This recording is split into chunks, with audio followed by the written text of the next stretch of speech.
Leviticus 25. The Lord spoke to Moses on Mount Sinai. Speak to the Israelites and tell them, when you enter the land I am giving you, the land will observe a Sabbath to the Lord. You may sow your field for 6 years, and you may prune your vineyard and gather its produce for 6 years. But there will be a Sabbath of complete rest for the land in the seventh year, a Sabbath to the Lord. You are not to sow your field or prune your vineyard. You are not to reap what grows by itself from your crop, or harvest the grapes of your untended vine. It is to be a year of complete rest for the land.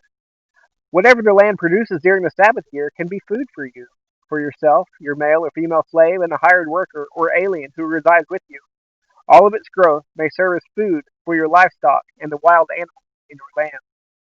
You are to count 7 sabbatical years, 7 times 7 years, so that the time period of the 7 sabbatical years amount to 49. Then you are to sound a trumpet loudly in the seventh month. On the 10th day of the month, you will sound it throughout your land on the Day of Atonement. You are to consecrate the 50th year and proclaim freedom in the land for all its inhabitants. It will be your Jubilee, when each of you is to return to his property and each of you to his clan. The 50th year will be your Jubilee. You are not to reap. You are not to sow, reap what grows by itself, or harvest its untended vines. It is to be holy to you because it is the Jubilee. You may only eat its produce directly from the field. In this year of Jubilee, each of you will return to his property. If you make a sale to your neighbor or a purchase from him, do not cheat one another. You are to make the purchase from your neighbor based on the number of years since the last Jubilee. He is to sell to you based on the number of remaining harvest years. You are to increase its price in proportion to a greater amount of years, and decrease its price in proportion to a lesser amount of years, because what he is selling to you is a number of harvests. You are not to cheat one another, but fear your God, for I am the Lord your God. You are to keep my statutes and ordinances and carefully observe them, so that you may live securely in the land.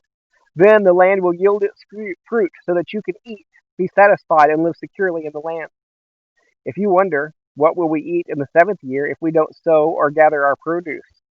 I will appoint my blessing for you in the 6th year, so that it will produce a crop sufficient for 3 years. When you sow in the 8th year, you will be eating from the previous harvest. You will be eating this until the 9th year, when the harvest comes in. The land is not to be permanently sold, because it is mine, and you are only aliens and temporary residents on my land. You are to allow the redemption of any land you occupy. If your brother becomes destitute and sells part of his property, his nearest relative may come and redeem what his brother has sold. If a man has no family redeemer, but he prospers and obtains enough to redeem his land, he may calculate the years since its sale, repay the balance to the man he sold it to, and return to his property. But if he cannot obtain enough to repay him, what he sold will remain in the possession of its purchaser until the year of Jubilee. It is to be released at the Jubilee, so that he may return to his property. If a man sells a residence in a walled city, his right of redemption will last until a year has passed after its sale. His right of redemption will last a year. If it is not redeemed by the end of a full year, then the house in the walled city is permanently transferred to its purchaser throughout this generation. It is not to be released on the Jubilee, but houses and settlements that have no walls around them are to be classified as open fields.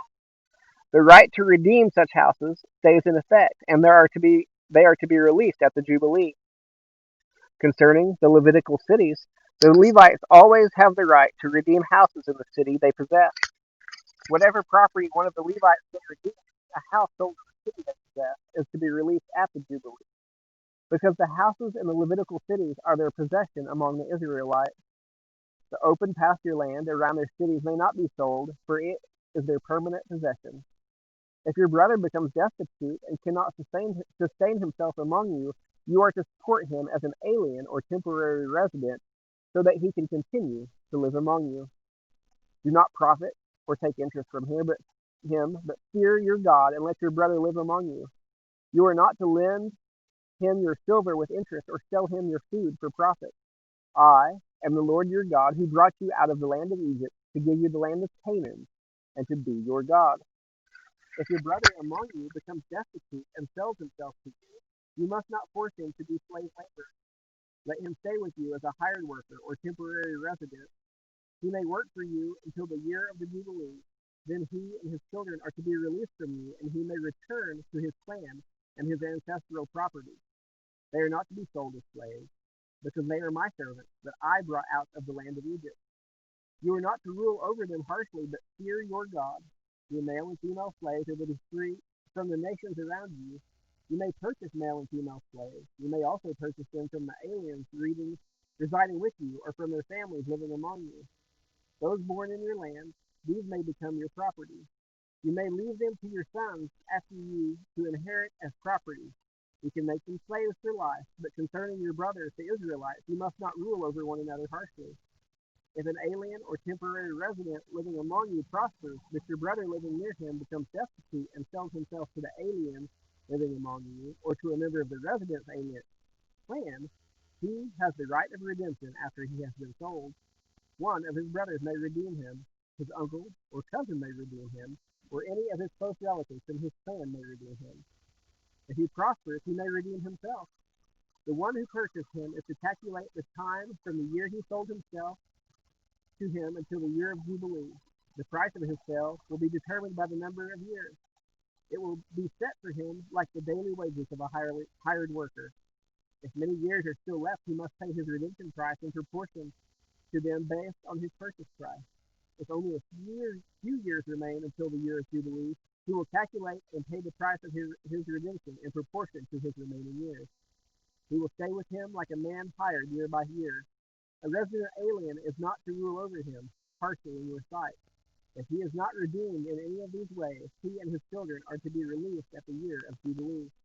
For the Israelites are my servants. They are my servants that I brought out of the land of Egypt.